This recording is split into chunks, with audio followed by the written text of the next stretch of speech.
Bonjour Pierre, c'est difficile de faire de l'aromathérapie sans être confronté au moins une fois à tes travaux. Donc, est-ce que tu peux nous raconter un petit peu comment t'es venue cette passion de l'aromathérapie? Alors tout d'abord, bonjour Jean-Philippe. C'est Mhm, avec plaisir que je te reçois mhm. pour parler un petit peu, je dirais, de l'aromathérapie depuis sa genèse scientifique à aujourd'hui. Et donc, comment tu as fini par rentrer dans ce domaine-là? Est-ce que ça t'est venu comme ça ou il y avait quelque chose dans ta vie qui a fait que tu t'es intéressé à La, l'aromathérapie? la première chose, c'est que mes parents étaient herboristes et que je suis né dans l'herboristerie familiale Mhm, et l'odeur du tilleul m'est très familière. D'ailleurs, je la mhm, retrouve aujourd'hui dans les extraits que nous proposons donc, pour les olfactothérapeutes en particulier. Alors, cette passion m'est venue un peu tardivement, il faut bien le dire, après des études de médecine, médecine naturelle. Voilà, donc consultation également. Et malheureusement, à l'époque, il n'y avait pas beaucoup d'huiles essentielles de qualité. Les seules boutiques qui développaient ces huiles étaient des maisons de régime, comme on le disait à l'époque, voilà, mais souvent avec une qualité extrêmement médiocre. mhm, Voilà. Et n'aimant pas du tout la médiocrité, eh bien, je me suis mis à rechercher donc des sources intéressantes. D'abord des grands classiques. La première, je me souviens très très bien, c'était le géranium rosa. Et puis il y en a eu d'autres. Alors un jour, j'ai une de mes clientes qui me dit Pierre, j'ai entendu parler d'un producteur qui est en Haute-Provence, dans les Hautes-Vallées, et qui fait des huiles essentielles, donc tout à fait nouvelles. Alors, me connaissant, ni une ni deux, j'ai pris la voiture, c'était en plein hiver, et je suis monté donc dans la région de Sisteron. C'est là où il y a les vallées où pousse naturellement la lavande sauvage. mhm, Voilà. Et donc je monte mon chemin. On m'indique de prendre un petit chemin plein de neige, verglacé. Impossible de revenir en arrière, donc je suis allé jusqu'au bout. Il ne faut pas avoir peur, hein. Bon, et de ce fait, j'arrive sur un haut plateau qu'on appelle une baillassière. Et là, il y avait un petit hameau. L'ensemble avait été acheté par quelqu'un qui avait bon, à peu près 3000 hectares, hein, pour dire de l'importance de l'exploitation. Et donc, on fait connaissance. Et il me dit, donc Pierre, euh, je vais te montrer un petit peu ce que je fais. On était après mai 68, hein, donc facilement le tutoiement se faisait. Euh, alors, c'était pas n'importe qui ce monsieur. C'était un ancien colonel haut gradé qui avait décidé de changer de vie complètement. Et là, donc, il me fait rentrer dans une petite masure tout en pierre, comme on en retrouve dans la région de Provençale. Je ne dis pas qu'il y avait des toiles d'araignée. On se serait cru dans un lieu d'alchimiste. Bon, des grosses bonbonnes. Et donc, il commence à les ouvrir, à me faire sentir des produits. Je n'avais jamais senti des fragrances aussi intéressantes. Et donc, la première qu'elle m'a fait sentir, elle me dit ça, c'est du thym jaune. Alors, je connais le thym, mais je connaissais le thym rouge et le thym blanc. Le thym rouge, c'est un thym à thymol, et le thym blanc, c'est essentiellement un petit peu de ce thym avec beaucoup de térébenthine. Donc, un produit très adultéré. Et donc, qu'est-ce que c'est que ce thym jaune? Puis il me fait découvrir d'autres menthes, etc. Les menthes à longue feuille et d'autres produits qui poussent donc dans son espace vital. Je retourne chez moi, je cherche, et quand je cherche, en général, j'arrive à trouver. Et je suis tombé sur des publications diverses et variées. Alors la première, c'est très ancien, puisque c'est des publications du début du XXe siècle, vers 1907 à peu près. Voilà. Où on parle justement d'une même plante en fonction du lieu où elle pousse, ne synthétisant pas les mêmes composants. Voilà. Alors, premier pays, c'était l'Inde, avec donc des éléments de grâce, et puis le deuxième, donc la France. Et je me suis dit, bon, ben ça, je pense que j'ai une bonne piste. Et en continuant à chercher, il y avait donc une publication faite par des pharmaciens de Montpellier qui avait fait donc un tour de France en récoltant des thym, justement pour distinguer en fonction des lieux différentes races chimiques ou chémotypes. J'ai dit, ça y est, je suis tombé sur le bon numéro. Donc, le thym jaune, c'est un chémotype. Mais lequel? Ah. Et donc, je l'ai fait analyser, et en l'occurrence, il s'agissait de linalol. Et donc, j'ai dit, ça, c'est le chémotype à linalol. Et j'ai poursuivi par la suite, je dirais, ce type de travail, en collaboration avec un institut de recherche agronomique en Provence. Et là, donc, j'ai découvert qu'il y avait d'autres chémotypes, des chémotypes à thuanol. Voilà. Ensuite, j'en ai fait faire les premières cultures importantes.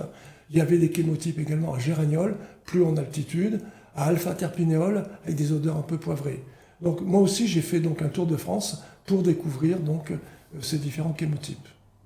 En fait, si je reprends bien, parce qu'effectivement, on dit souvent que tu as inventé le chémotype, mais c'est plutôt que tu l'as remis au goût du jour. Je l'ai remis au goût du jour. Ça avait été complètement oublié dans des tiroirs.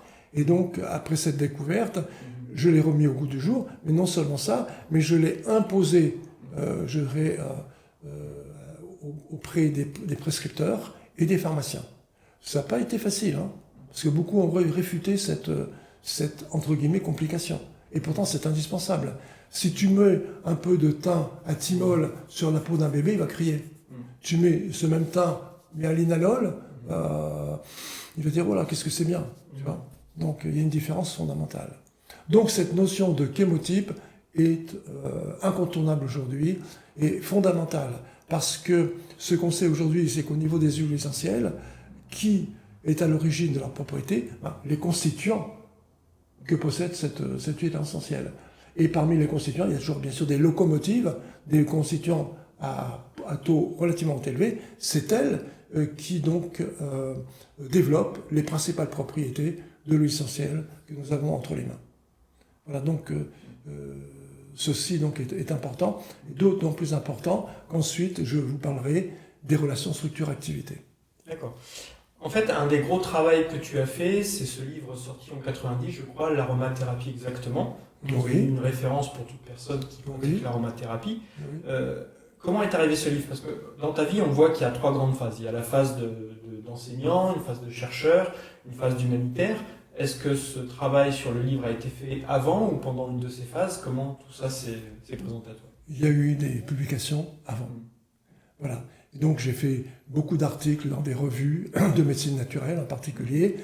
Et puis ensuite j'ai sorti donc un premier livre qui s'appelle donc Phytomédecine, dans lequel justement j'ai parlé des chémotypes, entre autres. Hein. Voilà. Et puis de nouvelles huiles que j'ai découvertes, mais ça j'en parlerai après. Voilà. Donc ce livre, tu pourras en faire une photocopie puisque c'est ici dans ma bibliothèque. D'accord. Voilà. Ok. Et donc. Donc c'était 1981 comme publication. D'accord. Et tu as ta carrière de chercheur finalement a commencé quand? Parce que je crois qu'elle a commencé après que tu aies créé Pranarum, quelque chose comme ça, non? C'était ça? Alors ensuite, je dirais donc j'ai eu beaucoup de l'essentiel que j'ai retrouvé à droite et à gauche, voilà. Et à un certain moment, je me suis dit bon, je vais pas tout garder pour moi, je vais en faire bénéficier donc les autres thérapeutes et bien sûr et leurs clients. Voilà. Et là, c'est là où j'ai dit bon, il faut que je crée un laboratoire. Alors passer le pas, c'est pas toujours facile. Hein. Voilà, je l'ai fait. Et donc j'ai créé un laboratoire. Alors comment vais-je l'appeler? Tout simplement, j'avais fait donc une thèse sur les huiles essentielles. Les huiles essentielles, force de vie. Tiens, les forces de vie en Ayurveda, c'est prana, le prana. Je dis, ça y est, je vais l'appeler Pranarum. Et donc j'ai créé Pranarum à cette époque, voilà, qui m'a permis non seulement de proposer des huiles essentielles de qualité et surtout beaucoup d'essentiels tout à fait innovantes qui n'existaient pas sur le marché, j'en parlerai ensuite, mais aussi, je dirais, de faire des recherches pharmacologiques en association avec différents instituts nationaux et européens. D'accord. De mémoire, je crois que tu as travaillé avec l'Institut Pasteur oui. Et avec une faculté de médecine aussi, c'est ça? Oui, tout à fait. Alors, avant de parler de la recherche proprement dite, finissons sur les huiles essentielles. Voilà. Alors, très vite, puisque ma première découverte était dans les bayacières de Haute-Provence. J'ai beaucoup voyagé dans le monde entier. Alors, pas en une fois, mais au fil des ans. Voilà, ce qui m'a permis d'explorer de nouveaux pays et de nouvelles huiles essentielles. Alors, rapidement, les plus importantes. Tout d'abord, premier voyage à Madagascar. Alors, Madagascar, c'est resté un peu mon pays, je dirais, fétiche. Voilà. D'ailleurs, à preuve, regardez, donc, là, c'est une photo dans la forêt tropicale qui descend des hauts plateaux vers l'océan Indien, là où poussent les fougères arborescentes, mais aussi un arbre magnifique qui peut faire 30 à 40 mètres de haut, qu'on appelle le Ravensar aromatique, le vrai. Voilà. Puis encore beaucoup d'autres plantes. Donc j'ai beaucoup sillonné Madagascar, et là ça m'a permis d'introduire au fil des ans des huiles essentielles que tout le monde connaît aujourd'hui, mais qui n'existaient pas avant. Donc je suis à l'origine du Ravinsar, donc, qui est un camphrier, en réalité sans camphre. Voilà. Ensuite, toujours à Madagascar, du catrafaille. Là, donc, nous montrons les petites pelotes. Alors, l'histoire, je passe sur un marché à Tananarive et je vois donc des étals d'herboristes. Hein, donc, là-bas, on vend facilement toutes les plantes de cette façon. Et puis, je vois ces petites pelotes d'écorce. Quand je les sens, vraiment, donc, un très très bon parfum, j'ai dit, mais on pourrait en faire quelque chose. Jusqu'à présent, c'était utilisé en macération dans du rhum. Bon. Donc, j'en ai fait récolter des centaines de kilos, je l'ai fait distiller et j'ai obtenu la première huile essentielle d'écorce de catrafaille. Alors, c'est bien d'avoir une huile essentielle, mais qu'est-ce qu'il y a dedans? Quelles sont ses propriétés et son usage? Donc là, ça mérite beaucoup de travaux. Donc, au niveau du profil chimique, ça a été long, parce qu'il y a beaucoup de molécules qui étaient inconnues à l'époque. Aujourd'hui, on les connaît. Hein. C'est l'ishvarane, par exemple. L'ishvarane, pardon. Donc, découverte d'un chimiste japonais, etc., etc. Et puis, la pharmacologie, donc, également, était nécessaire. Alors, je vais revenir sur ces sujets. Je vais continuer sur les découvertes. Donc, Madagascar, principalement, donc, ces deux huiles. Il y a encore beaucoup d'autres que je ne vais pas mentionner. On dit que tu es notamment à l'origine de l'électrice italienne. Oui, alors, Madagascar, c'est une île. La Corse, c'est encore une île. Voilà. Et donc, je lis une revue. Et donc, il y a donc un agriculteur qui proposait de venir le visiter parce qu'il voulait développer des cultures de géranium rosa. Une des deux, je prends le bateau, j'arrive en Corse, je le rencontre, on discute beaucoup. Je vois son champ, je dis, ça, pour avoir des cultures importantes, c'est pas demain la veille. Mais par contre, il y avait une plante qui était là, donc qui m'appelait, donc avec ses magnifiques fleurs jaunes, très odorantes. Je dis, ça m'intéresse. Alors il a dit, oui, je sais, j'ai déjà un peu étudié cette plante. Bon, j'ai dit, bien, on va en récolter, ce qu'on a fait. Il avait un vieil alambic, on a distillé. Et là, on a obtenu donc les premières huiles essentielles des litrices italiennes qu'on appelle également immortelles d'Italie. Là, pareil, donc on a une huile, mais qu'est-ce qu'il y a dedans? Ses propriétés et ses usages. Alors là, j'ai eu la chance, à l'époque, j'avais donc installé mon propre laboratoire dans la faculté de pharmacie de Châtenay-Malabry, en accord avec le professeur Michel Paris. Voilà. Et là, donc, chromatographie, on voit donc des pics, etc. Mais pour les identifier, il faut des techniques plus sophistiquées. Et j'ai collaboré avec la faculté des sciences de Paris, donc à Jussieu exactement, en spectrométrie de masse. Et donc, on a fait les spectres de masse d'un maximum de composants. Et alors là, donc, c'est compliqué, hein, puisqu'en fonction des spectres, il faut monter la molécule. On a monté les molécules, donc, et on s'est dit, tiens, mais ce sont des bétadiones. Donc, avec une structure tout particulière. Elle n'avait pas de nom. Donc, je les ai baptisés, Italidione 1, 2, 3, etc. Voilà. Donc, ça, c'était la partie chimique. Ensuite, la pharmacologie. Alors, en recherchant, on sait que les bétadiones ont différentes propriétés. Je me dis, ça pourrait être intéressant du côté des hématomes. Effectivement, On a donc utilisé cette huile pour traiter des hématomes et on s'est aperçu que c'était un produit magique. Voilà, donc on a fini, suite à plusieurs années, à concevoir l'ulicrise comme un anti-hématome externe-interne, récent, ancien. Voilà. Donc c'est la numéro 1 pour traiter ce type de problème circulatoire. D'accord. Y a-t-il d'autres... Mais l'histoire n'est pas finie, parce que ça c'est au tout début. Mais après, moi-même et d'autres laboratoires dans le monde entier ont travaillé sur cette huile essentielle, et ça a montré d'autres propriétés. Contrôle des transporteurs du cholestérol, par exemple. Puissamment, je dirais, donc, comment je veux dire, on peut augmenter avec cette huile de plus de 200 fois le déstockage des graisses, donc traitement de la cellulite.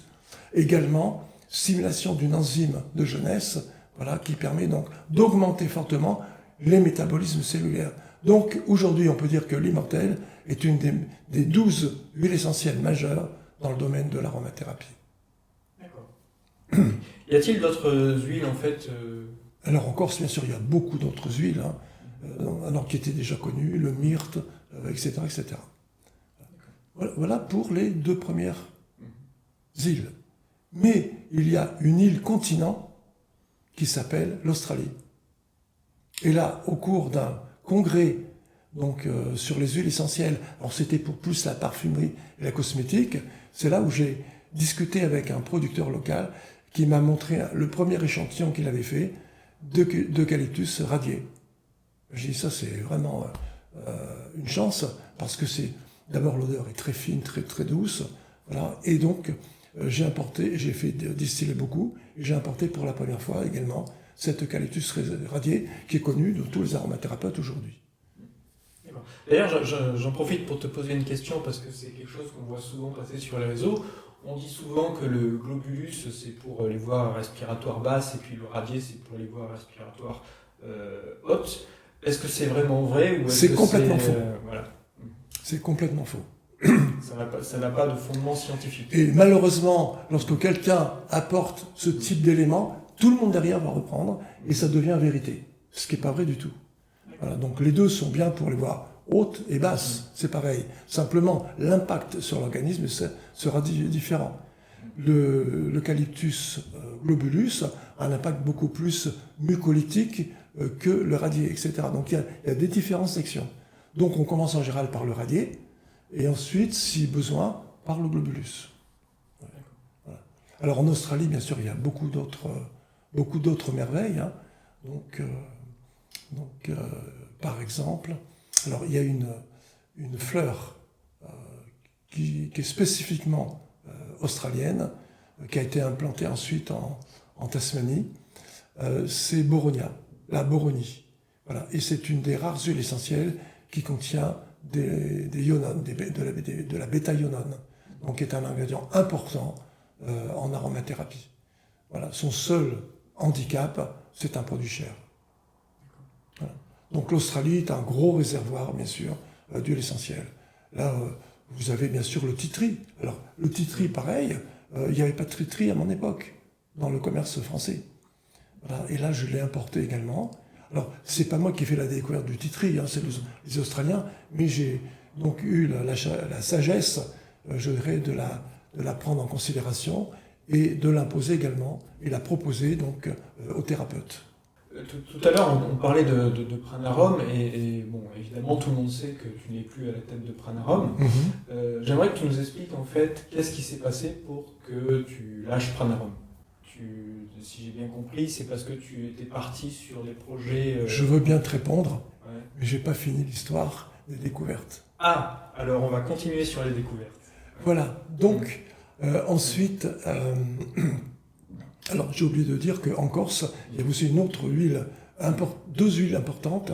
La première, c'est l'inulodorante, qui est un produit unique en aromathérapie, surtout, je dirais, pour toutes les pathologies ORL, je dirais, avec de grosses mucosités qui n'arrivent pas à être éliminées.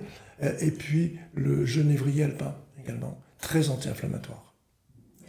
Voilà pour la Corse. Alors, passons maintenant au continent américain, au nord du continent américain. J'ai remonté plus haut que le lac Saint-Jean, et là, il y a des magnifiques forêts. Voilà. Les arbres, ce sont des Picea mariana, des épinettes noires.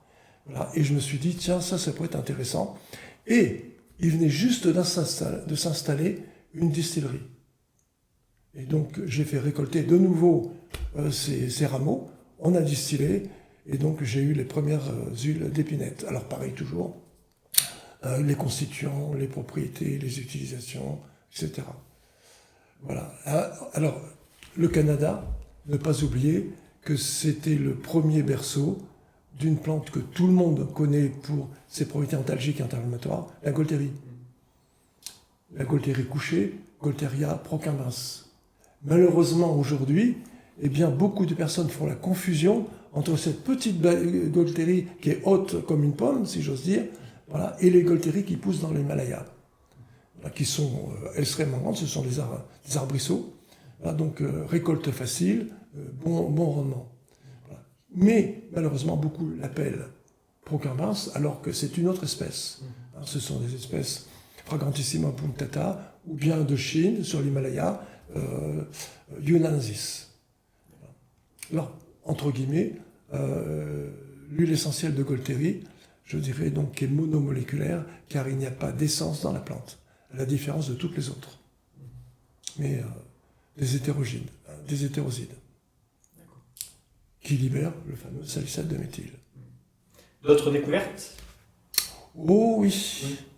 Oh oui. Alors je ne sais pas si on aura le temps de toutes les... Non, mais on ne va pas tous les voir. Mais ce qui est intéressant, c'est de voir qu'effectivement, au travers de ton parcours, il y a beaucoup d'huiles qu'on considère comme des huiles standards, qu'on doit finalement au travail que tu as fait. Oui. C'est pour ça qu'elles sont aujourd'hui disponibles en France et qu'elles sont utilisées parce que tu as fait ce travail déjà sur les découvertes en tant que genre de tes voyages, mais surtout comment les utiliser et pourquoi les utiliser.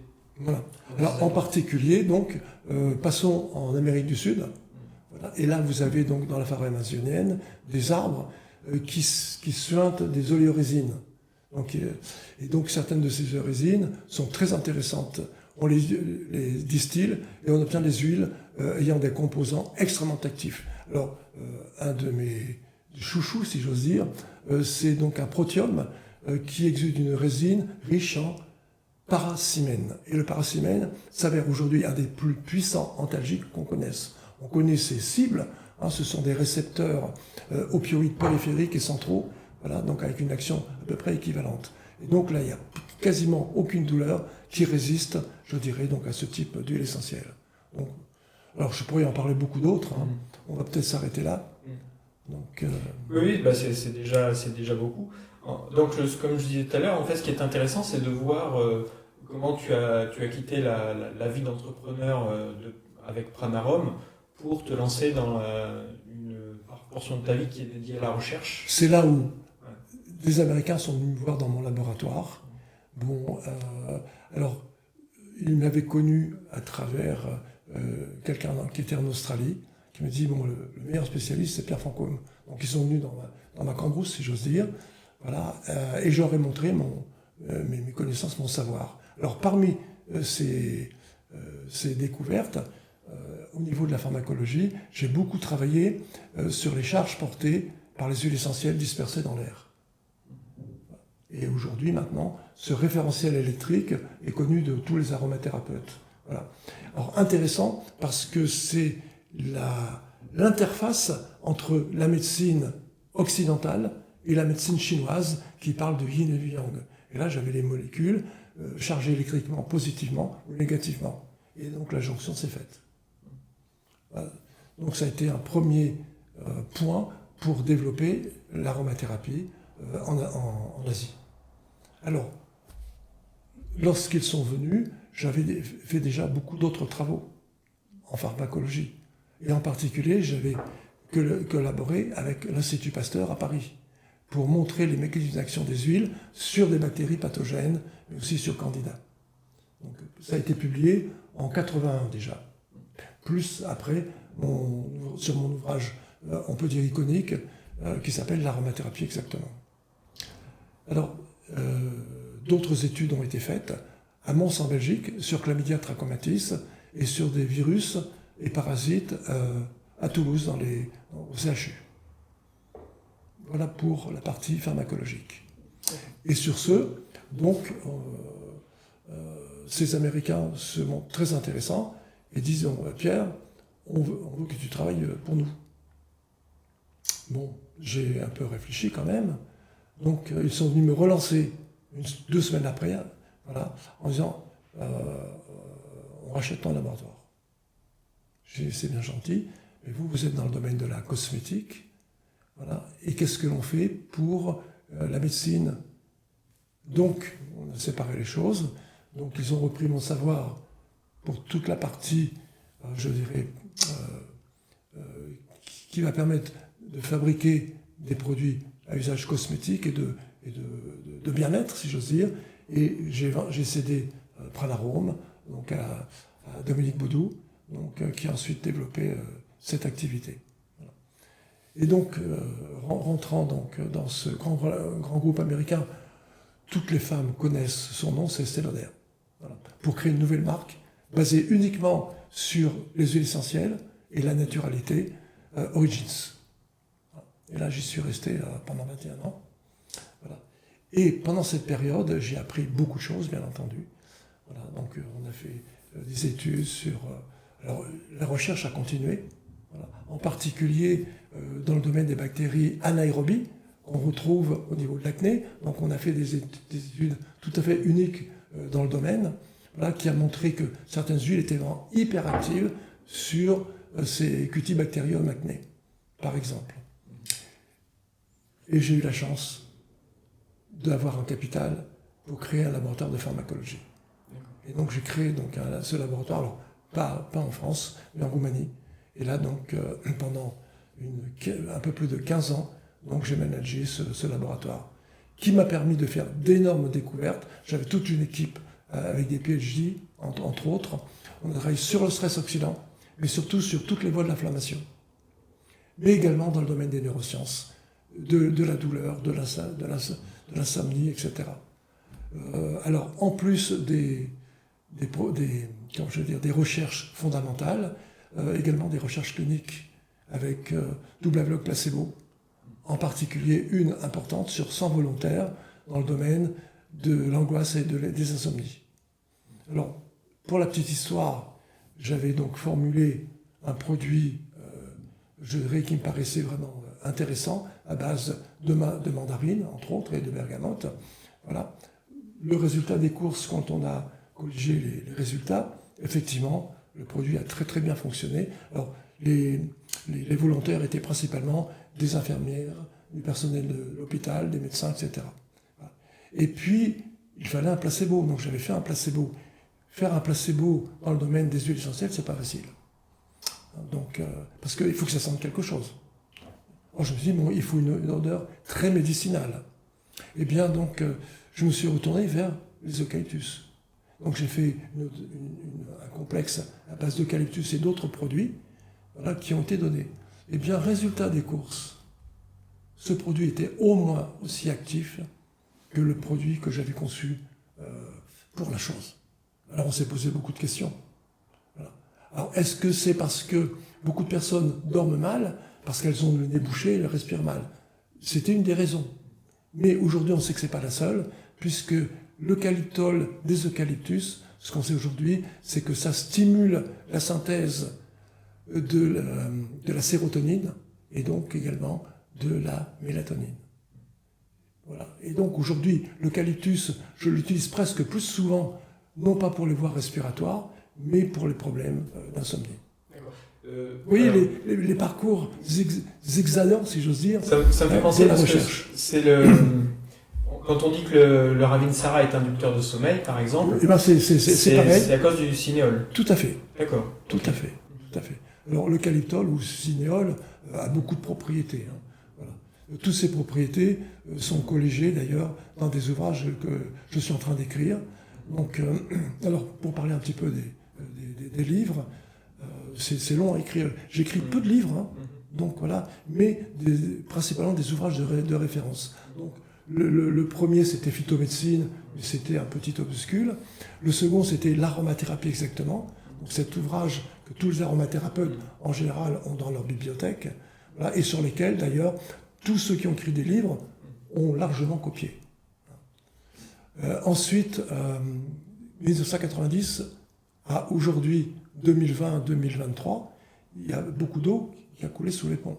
Voilà. Et donc, je commence à réécrire, cette fois-ci, non pas un, mais des ouvrages sous forme d'une collection qu'on appelle À la pointe de l'aromathérapie. Le volume 1 est un peu généraliste, dans lequel on retrouve, je dirais, entre autres, ce qui vous intéresse, c'est les tiroirs pharmacologiques, les anti-inflammatoires, par exemple, les antalgiques, voilà, également la toxicologie. Et c'est vrai qu'il y a beaucoup d'études, je dirais, de toxico que nous avons faites et qui ont été publiées dans ce livre, que peu connaissent. Donc, vraiment indispensable pour celui qui fait vraiment des formulations. Et ensuite, le volume 2, c'est le répertoire complet des huiles essentielles médicinales. Tome 1. Pourquoi? Parce que je vais décrire au total à peu près 300 huiles essentielles. Et dans ce tome 1, il est réservé uniquement aux huiles essentielles riches en hydrocarbures mono, sesqui, di et furano-sesquiterpéniques. C'est à peu près 160 huiles de décrites. Par famille, et surtout par espèce moléculaire. Par exemple, toutes les molécules, parmi les molécules, le paracimène, dont je parlais tout à l'heure, et toutes les sources. Voilà, plus les monographies. Donc c'est vraiment un ouvrage de référence. D'ailleurs, je fais une petite parenthèse, puisque quand ce livre est sorti, il y a eu plusieurs commentaires sur les réseaux sociaux, notamment par rapport quand tu disais que ces résultats venaient d'études non publiées. Oui. Donc en fait, ce qu'il faut bien comprendre, c'est que ces études non publiées, c'était les études que tu as faites dans le cadre du laboratoire bien sûr, dont tu parlais à l'instant. Tout à fait, exactement. Voilà. Et à l'époque, on ne publiait pas. On ne publiait pas. Parce que dès qu'on publie, on est copié. Et qui a financé? Ben, c'est nous. Tu vois? Donc, ça devient à ce moment-là du pillage. Donc, on a été toujours très, très prudents. Bien qu'auprès de mes étudiants, j'ai délivré beaucoup d'informations. Il y a quand même une autre partie de ta vie qui est importante dans l'expérience qu'on a de l'aromathérapie. C'est quand tu t'es servi des huiles essentielles lors de missions humanitaires. Oui. Là, tu as utilisé les huiles essentielles dans des situations parfois difficiles. Oui. Est-ce que tu peux nous en dire un petit peu plus sur tout ce qu'a pu apporter ces missions humanitaires pour l'aromathérapie? Alors, je parlerai seulement d'une mission qui est la plus importante puisqu'elle continue aujourd'hui. C'est dans le cadre d'une association que j'ai créée aussi qui s'appelle Aromathérapie sans frontières. Voilà. Et aujourd'hui, cette association donc prospère à Madagascar, où nous avons créé un centre de médecine naturelle pour les enfants, au sein d'une école primaire publique. Donc, au départ, aujourd'hui, on couvre 6 ou 7 écoles publiques, voilà, et on a en charge à peu près 7500 enfants, ce qui est énorme. Voilà. Ce qui nous donne aussi aujourd'hui un retour sur information, donc dans le traitement des enfants. Alors non seulement entre 6 et 12 ans, école primaire, voilà, mais bien souvent les mamans viennent avec des bébés, des nourrissons. Ce qui fait qu'on a également une très bonne expertise dans des domaines un peu particuliers, comme la bronchiolite virale, puisqu'on commence à traiter à partir de 4 mois, très jeune. Et je crois aussi que tu as eu des résultats intéressants sur des problèmes de peau. Je me rappelle des photos d'une petite fille qui avait des problèmes sur le visage. Tout à fait, mais pas que sur le visage, sur le corps entier, voilà, que j'ai traité donc, avec un complexe donc, à base de géranium, mais pas que. Voilà. Donc, alors, ce qui est important pour les enfants, j'explique, même pour les enfants, j'ai dit, bon, et comment tu l'emploies? Alors, le premier traitement, je te le fais. Voilà. Mais après, c'est toi qui vas te le faire tous les jours. Ce qu'elle a fait, et rapidement, tout a disparu. Et si vous voyez donc la petite avant et après, métamorphosée. Il y a aussi une anecdote que tu avais racontée une fois et qui était intéressante. Je crois que c'est dans un pays de l'Est où des enfants avaient besoin d'être vermifugés, je crois. Oui. Et je pense que ça, c'était intéressant aussi parce que tu as utilisé des plantes locales. Alors, c'était après la chute de Ceausescu en Roumanie. Donc avec une épidémie de parasitose intestinale, on faisait des lamblias, Voilà. Et à l'époque, je collaborais avec un hôpital, donc Christiania, et avec le médecin avec qui j'avais pris des relations professionnelles importantes. On s'est dit, bon, bah, il faut faire quelque chose. Voilà. Et donc, j'ai bien étudié la question, et je me suis dit, bon, on est dans un pays maintenant pauvre, hein, voilà. Comment allons-nous faire pour traiter autant d'enfants, surtout donc à Bucarest.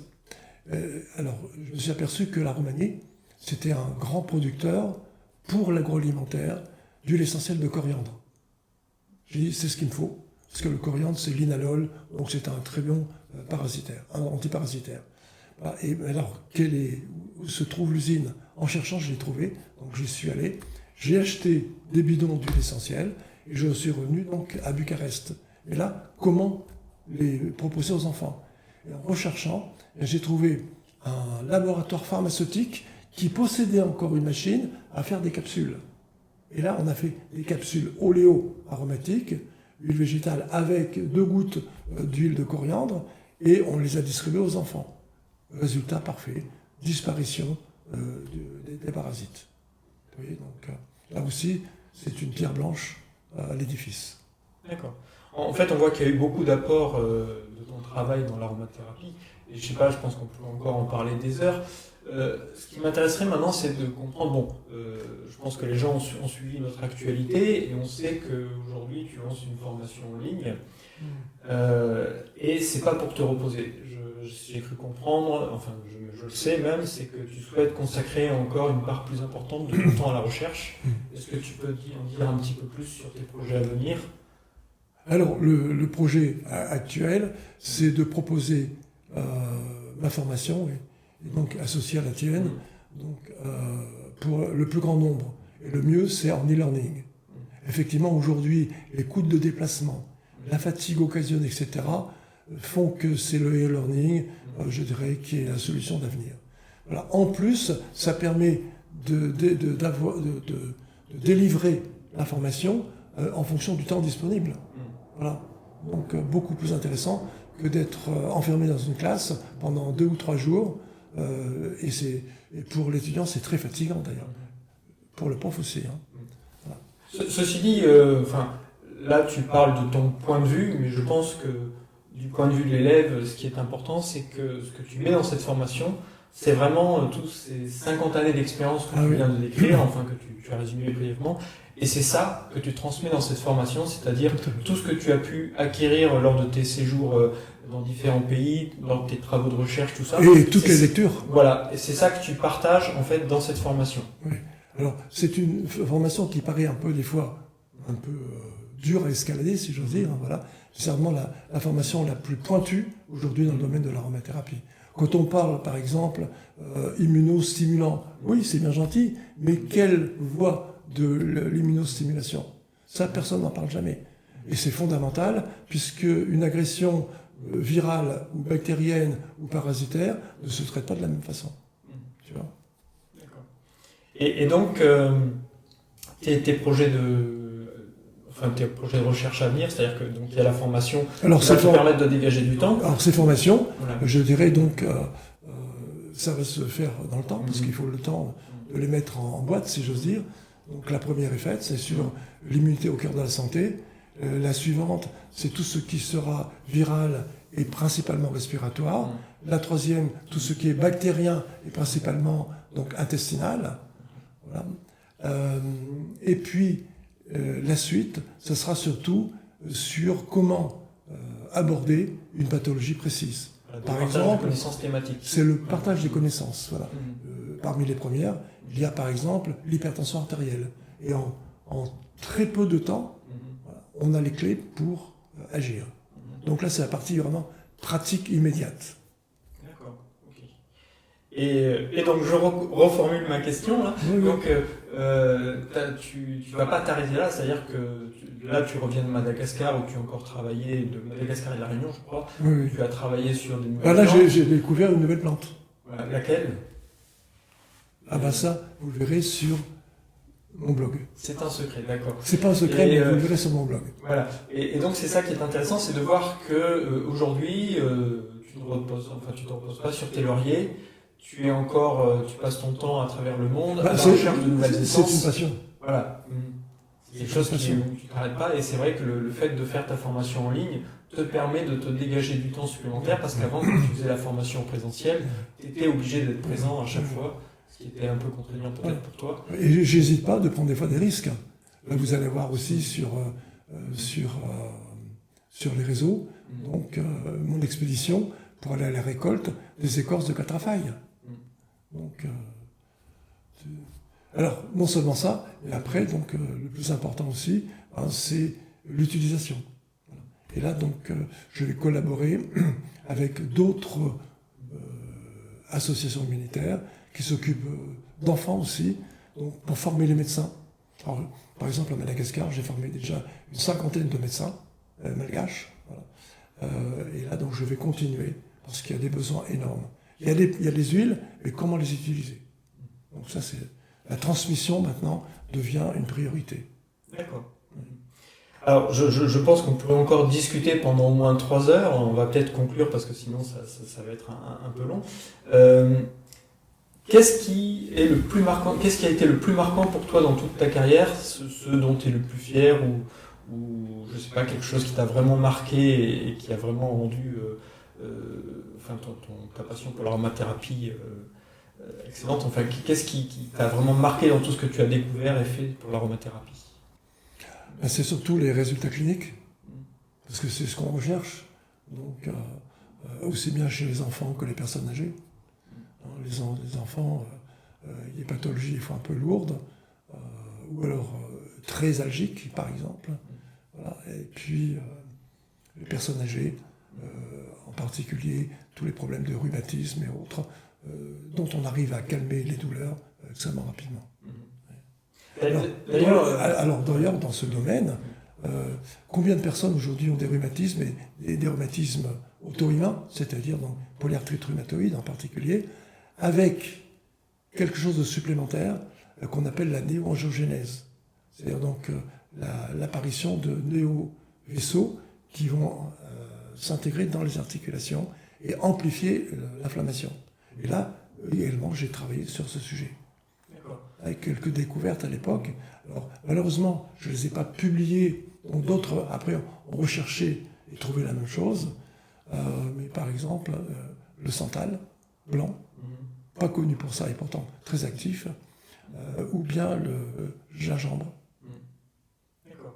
En fait, ça me fait penser qu'il y a une chose qu'on n'a pas du tout abordée et qu'on va certainement aborder avant de finir. C'est qu'aujourd'hui, tu as créé un autre laboratoire qui s'appelle Pierre Francom Lab. D'ailleurs, aujourd'hui, on est dans les locaux de Pierre Francom Lab. Et tu as développé toute une gamme de produits comme les aromadermes qui sont dédiés notamment aux douleurs, aux différentes pathologies, c'est-à-dire maintien de l'immunité, gestion de la douleur, etc. etc. Et ça, c'est encore des choses que tu fais aujourd'hui. Tu mets encore... tu crées encore des formules d'aromathérapie pour trouver des nouvelles solutions thérapeutiques face à différents types de problèmes. Parce qu'il faut des produits simples, faciles d'emploi. Voilà. Et non pas mettre 2 gouttes ici, 3 gouttes de là, faire son... Non. Le souffrant n'a pas à jouer le rôle de pharmacien. Donc il n'a pas forcément à sa disposition non plus tous les ingrédients pour faire un produit actif. Et donc, dans ce laboratoire Pierre Francom Lab, là, tu proposes combien d'huiles essentielles, en gros? On en a entre 180 et 200, ce qui est important. Dont des courantes, bien entendu, mais aussi des rarissimes. En fonction des... Alors, c'est pas pour être rarissime, c'est que certaines d'entre elles valent la peine parce qu'elles ont des propriétés vraiment pointues, spécifiques. On pourrait penser par exemple à la muscade d'Afrique. Je pense que peu de gens vendent de la muscade d'Afrique. Je crois qu'on est les seuls. Hein. Voilà. Donc, alors c'est une découverte, je dirais, donc, en Afrique de l'Ouest, très connue là-bas, puisqu'ils en font des sauces, etc. Et donc, suite à l'analyse chimique de l'huile essentielle, et donc par rapport à ce qu'on connaît des molécules présentes, bon, il y avait donc un atout à prendre pour stimuler l'immunité. L'alpha-félandrine, si je oui, le dextro-alpha-félandrine. principalement, donc est un puissant stimulant dans le domaine des pathologies virales et tumorales. Mais pas que, parce que c'est ça l'intérêt de l'aromathérapie, quand on la connaît bien, donc en stimulant cette fameuse voie THA dont on parle, voilà, ça intervient comme préventif ou curatif au niveau immunitaire, j'entends, pour les pathologies virales, les pathologies à bactéries intracellulaires, les cellules ectopiques, comme dans l'endométriose par exemple, et les cellules tumorales. Donc tu vois, c'est un apport aujourd'hui clé dans ce type de pathologie. Et toutes ces huiles, on peut se les procurer soit en venant dans ta boutique, soit en allant directement sur le site Pierre Francoeur Lab. Tout à fait. D'accord. Ou dans quelques boutiques qui commencent donc à s'intéresser, je dirais, à nos types de produits. Et là, je pense qu'on va en rester là parce que ça fait déjà un beau panorama de ta vie entière dédiée à l'aromathérapie. Certainement qu'on refera d'autres interviews à d'autres occasions, peut-être plus thématiques, mais en attendant, c'était vraiment un plaisir de pouvoir te rencontrer et puis connaître un petit peu tout ce que tu as pu faire dans ta vie en aromathérapie. Mais pour finir en beauté, voilà. Bon, comme j'ai travaillé longtemps avec le groupe Estée Lauder, donc on a mis au point également quelques huiles précieuses de beauté, voilà, pour vous, mesdames. D'accord. Là, je pense que de toute façon, je mettrai tous les liens en description de la vidéo avec le laboratoire et les huiles, comment on peut se les procurer, etc. Je te remercie beaucoup pour cette petite interview un peu improvisée. Hein, c'était un plaisir. Voilà. Et puis, je pense qu'on en fera d'autres parce qu'on aura toujours plein de choses à dire et surtout, tu as beaucoup de choses à nous transmettre et ça, c'est vraiment passionnant. Merci à toi et à très bientôt. Merci à vous. Merci.